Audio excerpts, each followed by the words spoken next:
একটি পুরনো গ্রাম, নির্জন রাস্তা, আর এক রহস্যময় বাড়ি, যেখানে রাত হলেই শুরু হয় অদ্ভুত সব ঘটনা। বহু বছর ধরে গ্রামের মানুষ এই বাড়িটিকে এড়িয়ে চলে। সবাই বলে, সূর্য ডুবে গেলে সেখানে আর কেউ যায় না। কিন্তু আমি সিদ্ধান্ত নিলাম সত্যটা জানব। আমি পৌঁছালাম আমার গ্রামের সেই পুরনো বাড়িতে, যেখানে শৈশবের অনেক স্মৃতি লুকিয়ে আছে। কিন্তু রাত নামতেই বাড়ির পরিবেশ বদলে গেল। অদ্ভুত শব্দ, দরজায় নক, আর অদৃশ্য ছায়া আমাকে ঘিরে ধরতে লাগলো। আমি বুঝতে পারলাম, এই বাড়িতে আমি একা নই। তাহলে গ্রানীর বাড়িতে রাত্রে আসলে কি ঘটে? আজ জানবেন সেই ভয়ঙ্কর সত্য। ভূত অর্ধচন্দ্র। আমি অনেকদিন পরে গ্রামের বাড়িতে ফিরছিলাম, শহরের ব্যস্ততা থেকে একটু দূরে, শান্ত পরিবেশে কয়েকদিন কাটানোর জন্যই আসা।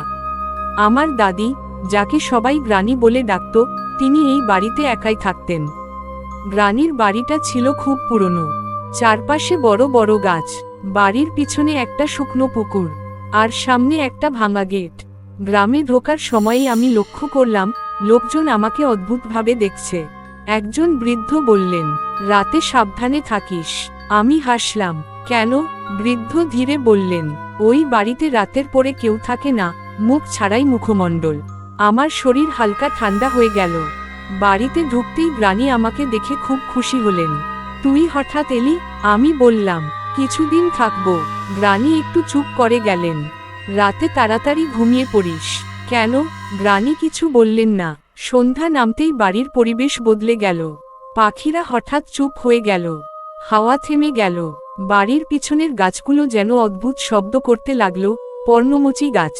আমি ভাবলাম, হয়তো কল্পনা করছি। রাত 11টা, আমি ঘুমাতে যাচ্ছিলাম। হঠাৎ ঠক ঠক ঠক, আমার দরজায় কেউ যেন আঘাত করছে। আমি দরজা খুললাম, কেউ নেই, চারপাশে অন্ধকার। হঠাৎ পিছন থেকে কারো ফিসফিসানি, ফিরে যা, ভয়ার্ত মুখ। আমি ঘুরে দাঁড়ালাম, কেউ নেই। আমি গ্রানীর ঘরে গেলাম। গ্রানী বসেছিলেন, চোখ বন্ধ। আমি বললাম, গ্রানী, কেউ দরজায় নক করছিল। গ্রানী চোখ খুললেন, তার চোখ লাল। তিনি ধীরে বললেন, রাত হলে দরজা খুলিস না। কেন? গ্রানী বললেন, ওরা আসে, ভূত। রাত 2টা, আমি ঘুমাতে পারছিলাম না। হঠাৎ উপরে কেউ হাঁটছে, ঠক ঠক ঠক। কিন্তু বাড়িতে তো উপরের তলা নেই। আমার শরীর কাঁপতে লাগলো। হঠাৎ জানালার বাইরে একটা ছায়া ধীরে ধীরে এগিয়ে আসছে। আমি জানালার দিকে তাকালাম, একটা বৃদ্ধ মহিলা দাঁড়িয়ে। কিন্তু তিনি তো গ্রানী না, ভয়ে চিৎকার করা মুখ। হঠাৎ আমার দরজা নিজে থেকেই খুলে গেল। কেউ ঢুকলো। আমি দেখতে পাচ্ছিলাম না, কিন্তু অনুভব করছিলাম, কেউ আমার পাশে দাঁড়িয়ে আছে। হঠাৎ ঠান্ডা হাত আমার কাঁধে। আমি চিৎকার করলাম, কে? কেউ উত্তর দিল না। আমি দৌড়ে গ্রানীর ঘরে গেলাম। গ্রানী বিছানায় নেই, বিছানায় ধুলো। মনে হচ্ছিল অনেকদিন কেউ শোয়নি। আমি ভয়ে জমে গেলাম। তখন পিছন থেকে একটা কণ্ঠ, তুই আমাকে খুঁজছিস? আমি ঘুরে দাঁড়ালাম, গ্রানী দাঁড়িয়ে, কিন্তু তার পা মাটিতে নেই, ভয়ে চিৎকার করা মুখ। গ্রানী ধীরে বললেন, আমি মারা গেছি 3 বছর আগে। আমি স্তব্ধ। তুই আজ এখানে এসে পড়েছিস, ওরা তোকে যেতে দেবে না। আমি বললাম, ওরা কারা? গ্রানী বললেন, যারা এই বাড়িতে মারা গেছে, ভূত। হঠাৎ বাড়ির চারপাশে শব্দ, দরজা বন্ধ হয়ে গেল, জানালা বন্ধ হয়ে গেল, অন্ধকার। তারপর চারপাশে ছায়া। 1টা, 2টা, 3টা, 10টা। সবাই আমার দিকে তাকিয়ে, ভয়ার্ত মুখ। আমি দৌড়ে দরজার দিকে গেলাম। দরজা খুলছে না, ছায়াগুলো কাছে আসছে। একটা ছায়া বলল, তুই এখানে থাকবি। আমি চিৎকার করলাম। গ্রানী বললেন, দৌড়। আমি দৌড়ালাম। বাড়ির পিছনে একটা দরজা ছিল। আমি সেটা খুললাম। বাইরে কুয়াশা। আমি দৌড়ালাম। হঠাৎ পিছনে তাকালাম, গ্রানী দাঁড়িয়ে। তিনি হাসছেন। তারপর তিনি অদৃশ্য হয়ে গেলেন, ভূত। আমি গ্রামের বাইরে এসে পড়লাম। লোকজন আমাকে দেখে অবাক। আমি বললাম, গ্রানীর বাড়িতে। বৃদ্ধ বললেন, ওই বাড়িতে কেউ থাকে না। তোর গ্রানী 3 বছর আগে মারা গেছে। আমি চুপ হয়ে গেলাম। আমি ভেবেছিলাম সব শেষ, কিন্তু আসলে তখনই সব শুরু হয়েছিল। শহরে ফিরে আসার পর প্রথম কয়েকদিন সব স্বাভাবিক ছিল। আমি নিজেকে বোঝানোর চেষ্টা করছিলাম, সবই হয়তো আমার কল্পনা। কিন্তু এক রাতে, রাত ঠিক 2টা, আমার ফোন নিজে থেকেই বেজে উঠল। অজানা নম্বর। আমি রিসিভ করলাম। ওপাশে কেউ নেই, শুধু হালকা শ্বাসের শব্দ। তারপর একটা কণ্ঠ, তুই পালিয়ে এসেছিস, ভয়ার্ত মুখ। আমি ফোন কেটে দিলাম। আমার হাত কাঁপছিল। পরদিন সকালে আমি ফোনের গ্যালারি খুললাম। আমি অবাক হয়ে গেলাম। আমার ফোনে নতুন কিছু ছবি, কিন্তু আমি তো ছবি তুলিনি। প্রথম ছবিতে গ্রানির বাড়ি, দ্বিতীয় ছবিতে বাড়ির দরজা, তৃতীয় ছবিতে বাড়ির ভেতর, শেষ ছবিতে আমি নিজেই দাঁড়িয়ে আছি, কিন্তু আমার পিছনে একটা ছায়া, ভয়ে চিৎকার করা মুখ। সেই রাতেই আবার ঠক ঠক ঠক আমার দরজায় শব্দ।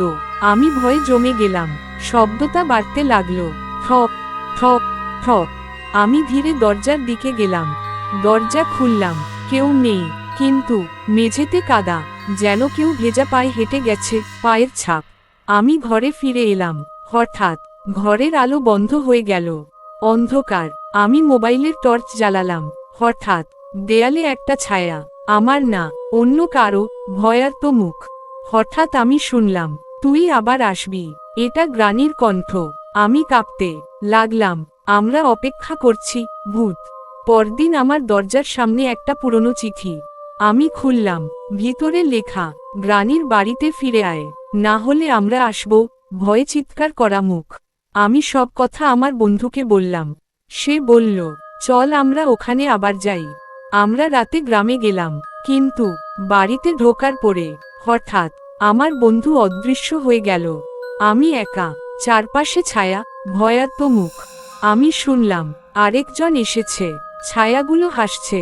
হঠাৎ আমি দেখলাম আমার বন্ধু ছায়ার মধ্যে দাঁড়িয়ে, তার চোখ কালো।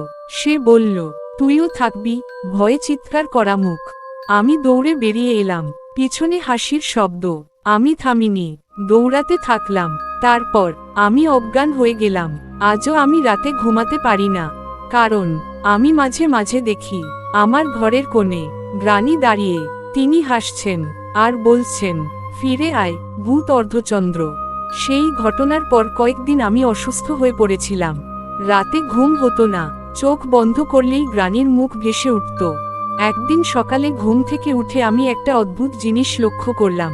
আমার হাতের ওপর একটা চিহ্ন, 3টা আঁচড়, যেন কেউ নখ দিয়ে কেটেছে, ভয়ার্ত মুখ। আমি ভয়ে জমে গেলাম, কারণ আমি জানতাম এই একই চিহ্ন আমি দেখেছিলাম গ্রানির বাড়ির দেয়ালে। আমি সিদ্ধান্ত নিলাম, আমাকে সত্যটা জানতে হবে। গ্রামে ফিরে গেলাম। গ্রামের এক বৃদ্ধ আমাকে ডেকে বললেন, তুই আবার